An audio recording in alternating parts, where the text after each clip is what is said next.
제가 목회를 하면서 지금까지 가장 간절히 기도하고 또 원하고 그리고 마음에 항상 부담을 갖고 있는 질문이 하나 있습니다. 그게 뭐냐면 사람이 어떻게 하면 변화될 수 있을까? 구원받고 변화될 수 있을까? 하는 질문입니다. 물론 저의 힘으로 누군가를 변화시킬 수 없다는 것을 잘 알고 있습니다. 저의 힘으로 변화시킬 수 있다라는 생각에서 갖는 어떤 부담이 아니라 그저 그냥 한 사람의 작은 목회자로서 한 영혼이 예수님을 믿고 변화되고 하나님이 허락하시는 그 풍성한 삶을 누리며 살아가길 바라는 마음에서 갖는 부담인 것입니다. 좋은 것을 보고 또 맛있는 것을 먹을 때 그럴 때 소중한 사람, 사랑하는 사람들이 생각나고 또 알려주고 싶고 또 나누고 싶고 하는 그런 마음이랄까요? 그래서 저는 늘 생각하게 되는 것 같습니다. 어떻게 하면 사람들이 구원을 받고 변화될 수 있을까? 설교나 제자훈련과 같은 어떤 성경 공부, 어떤 강의, 그런 것들로 사람들이 변화될 수 있을까? 우리는 이야기합니다. 말씀의 홍수에 그러한 시대에 살고 있다고 우리는 말합니다. 실제로 수많은 설교와 강의들을 책상 앞에 앉아서 들을 수 있는 시대에 우리는 살고 있습니다. 컴퓨터만 딱 켜고 인터넷만 딱 들어가면 설교는 물론이고 여러 가지 설교는 물론이고 강의, 성경 공부 등등등 골라서 찾아서 들을 수 있습니다.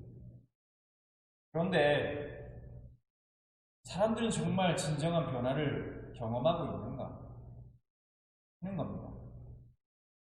예수님이 그러셨던 것처럼 만약에 하나님이 이 시대 가운데 수많은 기적과 이적을 베풀어 주시고 사람들이 그것을 체험하고 경험하면 변화될 수 있을까?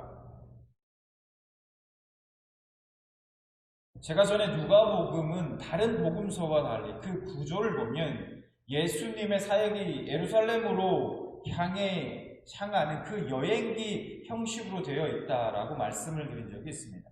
여러분들 기억나시는지 모르겠습니다. 즉 예수님의 마음은 공생의 기간 내내 예루살렘을 향해 있었다는 것이죠. 누가복음과 동일한 구조와 형식은 아니지만 다른 복음서도 마찬가지입니다. 예수님의 공생의 기간 중 예수님의 최종적인 그 지향점과 그 목표점은 예루살렘이었다는 겁니다. 왜 그러셨을까? 예수님께서 예루살렘에 어떤 보물이라도 숨겨놓으셨던 것일까요? 마가복음 10장 32절부터 34절 말씀을 보겠습니다. 예루살렘으로 올라가는 길에 12 제자를 내리시고 자기가 당할 일을 말씀하여 이르시되 보라 우리가 예루살렘에 올라가노니 인자가 대제사장들과 서기관들에게 넘겨지매 그들이 죽이기로 거리하고 이방인들에게 넘겨주겠고 그들은 능욕하며 침뱉으며 채찍질하고 죽일 것이나 그는 3일 만에 살아나리라 하시니라. 예수님은 자신의 예루살렘의 입성이 무엇을 의미하는지 스스로 너무나 잘 알고 있었습니다. 온갖 조롱과 능욕을 받으시고 이방인들의 손에 넘겨주시고 그리고 십자가에 죽으실 것을 아셨습니다. 그런데 왜 예수님은 십자가가 기다리고 있는 예루살렘으로 그토록 가시려고 했을까? 예수님이 십자가에서 죽으시기 전까지 갈릴리에서 사마리아에서 유대에서 수많은 기적을 베푸시고 또 많은 사람들을 친히 가르치셨습니다. 근데 사람들이 변화되었는가? 그들이 예수님이 하나님의 아들이라는 사실을 알게 되었는가? 사람들이 그 기적과 가르침을 받고 예수님께로 나왔는가? 아니라는 겁니다. 예수님이 가시는 곳마다 항상 큰 무리가 그 예수님을 따랐다라고 말씀하고 있어요. 그런데 그들이 예수님이 하나님의 아들이심을 알고 믿어서 순수하게 예수님께 관심이 있어서 예수님을 따라다녔는가? 아니라는 것이죠. 그들은 각자 무엇인가 자신들만의 목적을 갖고 그것들을 얻을까 해서 예수님을 따라다녔던 사람들이 대부분이었다는 겁니다. 예수님은 처음부터 아셨습니다. 기적으로, 가르침만으로 사람들이 결코 변화되지 않는다는 사실. 그리고 그 사실은 점차 확신으로 변해갔을 겁니다. 예수님은 자신이 십자가에서의 죽음만이 죄를 해결하고 인간들을 죄에서 자유케 할 수 있다는 그 사실을 아셨습니다. 예수님이 요한복음 16장 7절에 이렇게 말씀하십니다. 그러나 내가 너희에게 실상을 말하노니 내가 떠나가는 것이 너희에게 유익이라. 내가 떠나가지 아니하면 보혜사가 너희에게로 오시지 아니할 것이요 가면 내가 그를 너희에게로 보내리라.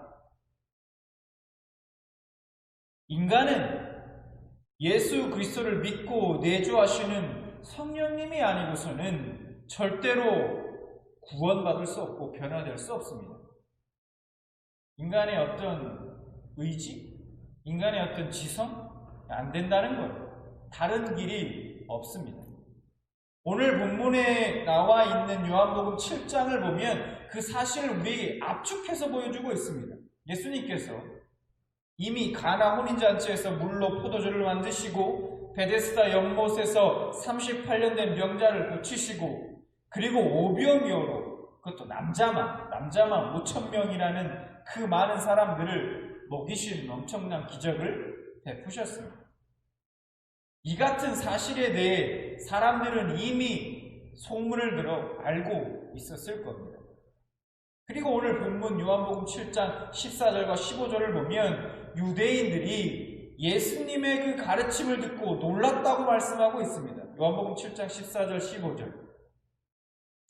이미 명절의 중간이 되어 예수께서 성전에 올라가서 가르치시니 15절. 유대인들이 놀랍게 여겨 이르되 이 사람은 배우지 아니하거늘 어떻게 그를 아느냐 하니 그들은 예수님이 베푸시는 기적을 보고 들었습니다. 예수님의 가르침을 듣고 놀랐습니다. 그러나 그들은 예수님을 믿지 않았습니다. 심지어는 그 예수님의 집안의 형제들조차 예수님을 믿지 않았다라고 말씀하고 있습니다. 7장 5절. 이는 그 형제들까지도 예수를 믿지 아니함이로라. 그리고 그들은 오히려 예수님을 잡으려 했고 그 예수님을 죽이려고 했습니다. 7장 25절, 7장 32절. 예루살렘 사람들 중에서 어떤 사람이 말하되 이는 그들이 죽이고자 하는 그 사람이 아니냐. 32절. 대제사장들과 바리새인들이 그를 잡으려고 아랫사람들을 보내니 지금 예수님은 그런 그들을 향해 외치고 계십니다. 오늘 본문 말씀 요한복음의 본문 말씀인 37절 말씀을 보겠습니다. 명절 끝날 곧 큰 날에 예수께서 서서 외쳐 이르시되 누구든지 목마르거든 내게로 와서 마시라. 명절 끝날이라고 말씀합니다. 7장 2절을 보면 이 시기가 초막절임을 알 수 있어요.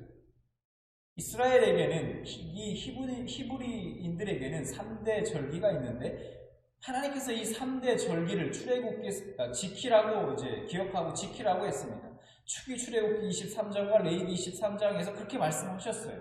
그 3대 절기는 뭐냐? 유월절과 맥추절과 초막절입니다. 모세 시대에 이스라엘 백성들이 이제 출애굽하여 광야에서 초막을 만들어 하나님의 언약궤가 안치되어 있는 그 성막 주변에 살았던 그 광야의 삶을 기억하는 절기가 바로 초막절입니다. 그 초막절의 마지막 날은 대회를 모인 사람들이 모이고 제사장이 실로암 연못에서 물을 길어와 성전 제단에 부었습니다. 그리고 이제 초막절에 모였던 모든 무리가 각자의 집으로 돌아가는 그 시점이 바로 오늘 본문의 배경입니다. 여러분, 그런 초막절에 나온 사람들은 무엇을 기대하고 지금 나왔을까요? 초막절을 지키고자 했던 많은 사람들은 초막절의 유해처럼 그 광야에서 이스라엘 백성들이 하나님의 임재를 경험했던 것처럼 그들 또한 이 초막절을 지키고자 나왔던 사람들 또한 하나님의 임재하심을 기대했을 것입니다. 그러나 그들은 아무것도 얻을 수 없었습니다. 그런 그들을 모시고 지금 예수님은 제사장들이 실로암 물을 길어 제단에 부어 반석에서 물을 내신 그 하나님을 기념하던 그 순간에 예수님은 누구든지 목마른 사람은 자신에게 와서 마시라고 그렇게 안타까운 심정으로 외치신 것입니다. 예수님은 지금 누구든지라고 말씀하십니다. 누구든지. 가지지 못한 사람도, 못 배운 사람도, 잘난 사람도, 못난 사람도, 어떤 신분, 인종, 어떤 학력, 어떻든 상관없이 누구든지 목마른 자가 예수님께 나오면 해가람을 얻게 해주시겠다라는 겁니다. 하나님께서 광야에서 목마른 백성들에게 생수를 내어 해가람을 얻게 하신 것처럼 예수님은 영원히 목마르지 않는 생명수를 주시겠다라고 말씀하고 계십니다. 처음부터 예수님을 우리가 생각해보면 처음부터 예수님을 믿고 싶어서 나오는 것이 아니죠. 목마름 때문에, 대부분 그 목마름 때문에 예수님께 나오게 된다는 겁니다.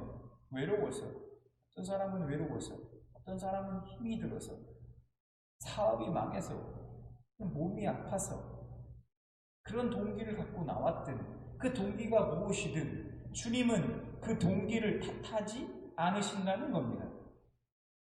어떤 동기에서든 예수님께서 나와 그 가난해진 그 마음을 열고 예수님을 그 말씀을 받아들인 자에게는 성령을 주시겠다고 말씀하십니다.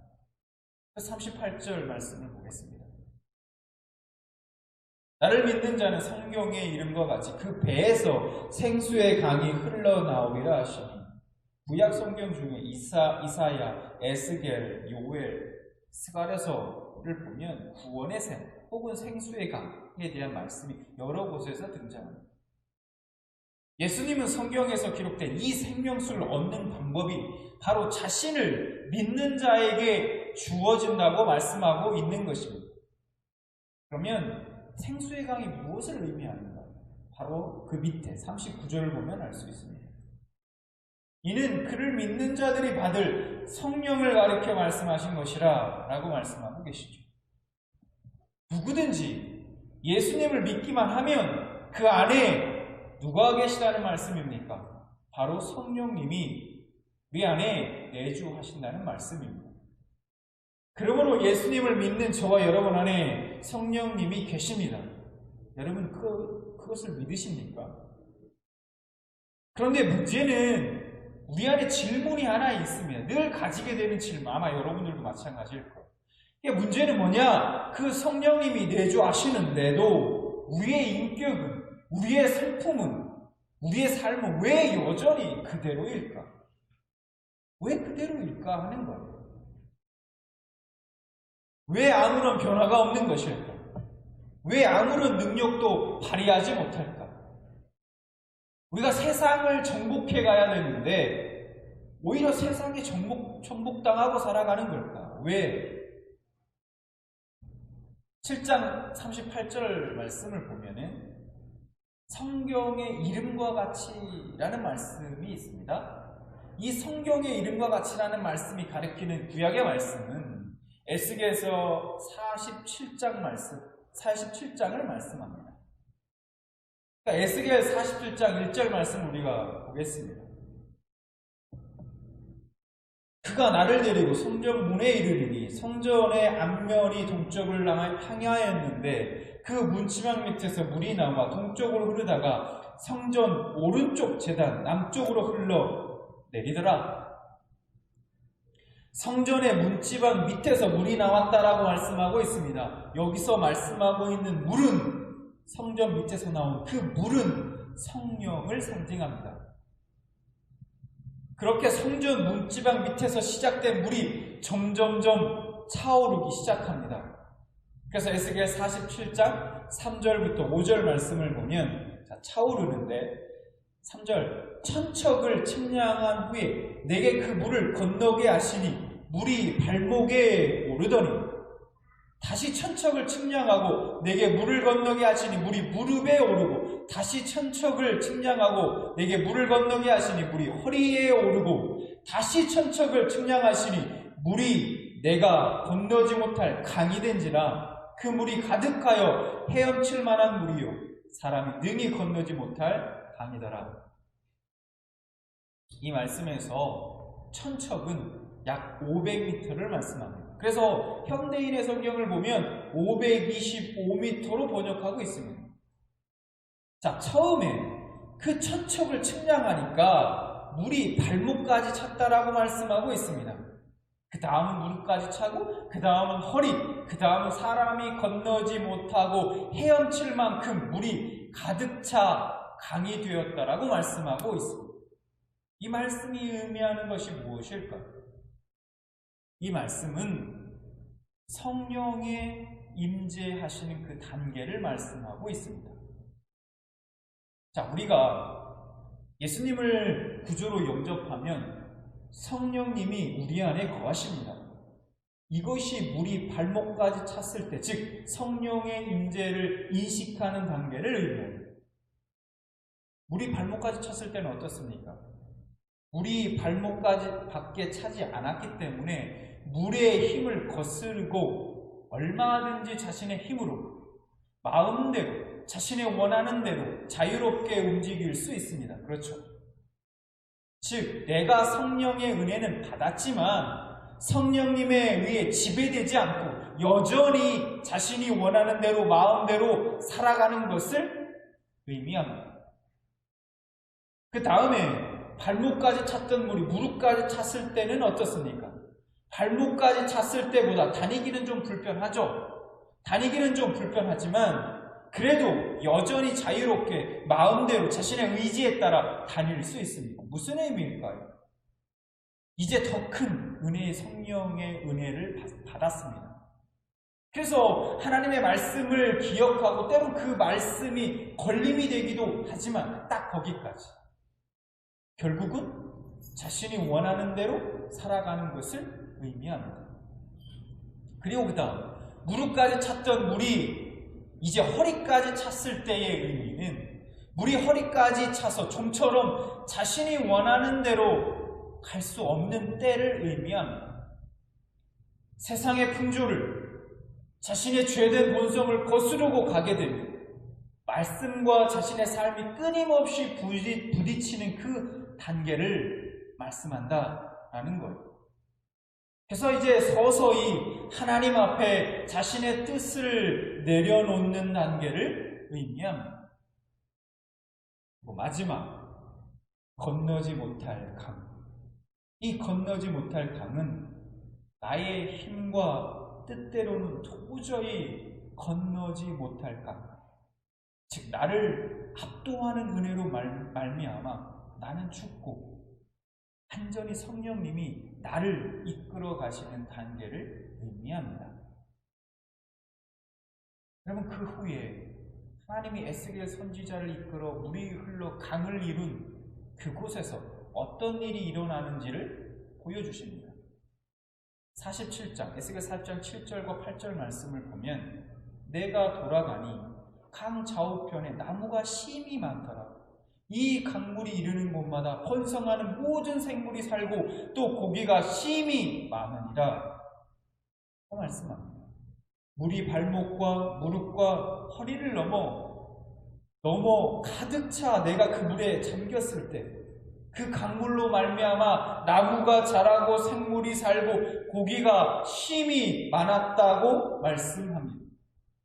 성령의 은혜가 발목을 덮고 무릎을 넘어 허리까지 차고 이제 그 은혜의 강물에 내가 잠겼을 때 내 뜻을 버리고 온전히 성령께서 나를 주장하실 때 그때 비로소 풍성한 성령의 열매를 맺을 수 있다는 것입니다. 여러분, 세차게 콸콸콸 쏟아지는 그 수돗물을 받으려고 커피잔을 갖다가 들이밀면 어떻게 되겠습니까? 물을 받을 수 있을까요? 물은 다 튕겨져 나갑니다. 제대로 받을 수가 없어요.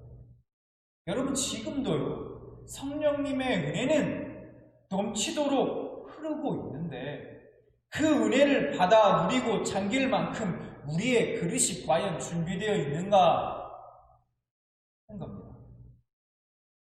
우리는 지금 우리 각자가 자신의 영적인 상태에 대한 바른 인식이 필요합니다. 내가 지금 영적으로 어떤 상태에 있는지 관심을 갖고 알아야 해요. 때로는 우리는 영적으로 죽어가고 있는데 그걸 의식하지 못합니다. 우리는 우리의 영적인 빈곤을 솔직히 잘 보지 못하는 경우가 많습니다. 성령의 은혜에 잠기지 못한 상태에서 아주 작은 은혜, 적은 은혜, 오늘 에스겔의 그 말씀에 의하면, 에스겔서의 말씀에 의하면 발목까지, 무릎까지, 허리까지 찬 그 은혜로 그냥 쉽게 만족해 버린다는 겁니다. 필요성을 느끼지 못한다는 거예요. 또는 이미 충만하다고 착각합니다. 더 충만해질 필요성을 느끼지 못한다는 겁니다. 여러분, 그리고 어떻게 합니까? 스스로 성경적 삶의 기준을 낮춰버리고. 무슨 말이냐? 로마서 12장 14절 말씀을 좀 우리가 볼까요? 14절 말씀을 보면, 12장 14절 말씀을 보면 이런 말씀이 있습니다. 너희를 박해하는 자를 축복하라. 축복하고 저주하지 말라. 여러분, 이 말씀을 어떻게 생각하십니까? 하나님은 우리에게 자신을 박해하는 자를 저주하지 말고 축복하라고 말씀합니다. 여러분, 이 말씀을 솔직히 우리가 지킬 수 있다고 생각하십니까? 솔직히 나를 욕하고 헐뜯고 모함하고 하는 사람을 어떻게 축복하나? 솔직히 이런 생각이 드실 거예요. 그렇다면 하나님은 우리가 지킬 수도 없는 그런 말씀을 하신 걸까요? 우리가 이런 말씀을 딱 대할 때면 이런 생각을 합니다. 그냥 그럴 수 있도록 최선의 노력을 다하라는 말씀일 거야. 그럴 수 있도록 노력하라는 말씀일까요? 정말? 아닙니다. 분명히 그렇게 하라고, 하나님은 그렇게 하라고, 할 수 있다고 우리에게 명령하고 계시다는 거예요. 노력하라는 것이 아닙니다. 그럼 어떻게 이 말씀 우리가 실천할 수 있을까요? 어떻게 이 말씀을 지킬 수 있을까요? 물론 이 말씀뿐만이 아니죠. 성령님이 온전히 나를 주장하시면 가능합니다. 나로서는 불가능해요. 최선을 가진 내가, 아무리 내가 의지적으로 노력하고 애쓴들 이 말씀 절대로 지키는 것 불가능합니다. 성령님의 은혜가, 그 은혜에 내가 온전히 잠겼을 때 그때만이 가능하다는 겁니다. 발목까지, 무릎까지, 허리까지 잠긴 걸로는 불가능합니다. 완전히 잠겼을 때, 그래서 내 자아가 죽고 성령님이 나를 주장하시고 이끌어 가실 때에만 가능하다는 겁니다. 여러분, 오늘 요한복음 7장에서 예수님은 누구든지 목마르거든 내게로 와서 마시라. 생수의 강이 흘러나오리라 외치고 계십니다. 우리가 이 주님의 심정을, 이 안타까워하시는 이 심정을 우리가 생각해 봤을 때 지금 주님이 우리를 바라보시고 우리에게 가장 원하시는 것이 무엇일까요? 과연 성령의 강에 우리가 잠기는 것이 아닐까요? 우리는 이제 무기력한 신앙, 변화가 없는 신앙, 열매가 없는 신앙에서 벗어나야 합니다. 그러면 우리는 지금 무엇을 해야 할까요? 누가복음 11장 13절 말씀을 보겠습니다. 너희가 악할지라도 좋은 것을 자식에게 줄 줄 알거든 하물며 너희 하늘 아버지께 구하는 자에게 성령을 주시지 않겠느냐 하시니라. 구하는 자에게 뭘 주신다고? 성령을 주시겠다라고 말씀하고 있어요.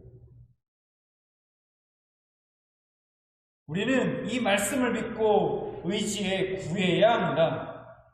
여러분 무엇을 구하고 계십니까? 여러분 하나님 앞에 기도할 때마다 여러분들 지금 무엇을 구하고 계십니까? 우리가 구해야 될 걸 무엇입니까? 우리가 성령을 구해야 한다는 거예요. 지금 여러분 안에 목마름이 있습니까? 정말? 여러분 안에 갈급함이 있습니까?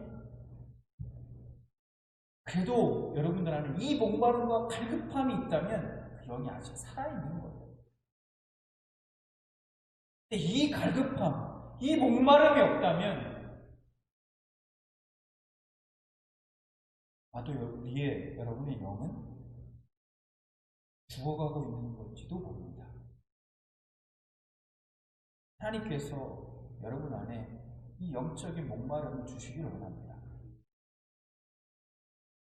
성령님이 나의 생각과 마음과 행동을, 전 인격을 주장해 달라고, 내 자아를 깨뜨려 주시고 온전히 성령님께서 인도해 달라고 구해야 할 것입니다.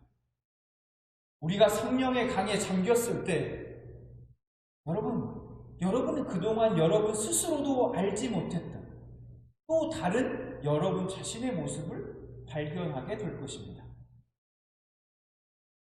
내가 진짜 나를 욕하고 모함하고 나에게 상처 주었던 사람, 나를 해코지하는 사람까지 내가 정말 사랑할 수 있구나. 이게 나에게 막 욕을 하고 상처되는 말을 막 하는데도 내 안에 이상하게 상처가 안 되는구나. 오히려 그 사람이 불쌍하게 여겨지는구나. 이상하다. 오히려 내가 그를 축복할 수 있구나. 이게 가능하구나. 여러분 알게 되실 겁니다. 그럼 여러분은 스스로가 궁금하지 않으십니까? 여러분들의 삶 속에 아름다운 성령의 열매들이 맺혀 있는 것을 그때 발견하게 될 것입니다. 성령의 강에 잠기시는 여러분들이 되시길 바랍니다. 여러분 발목까지, 그리고 무릎까지, 허리까지 차는 거로는 부족합니다. 여러분 그 은혜, 그런 은혜에 만족하지 마시기 바랍니다. 내가 성령의 은혜에 완전히 잠길 때까지 목마름으로 구하고 또 구하고 구하는 여러분들이 되시기 바랍니다. 그래서 우리가 자칫 영적으로 침체되기 쉬운 이때 사랑하는 성도님들 모두 성령의 강에 완전히 잠기시게 되길 진심으로 축원합니다.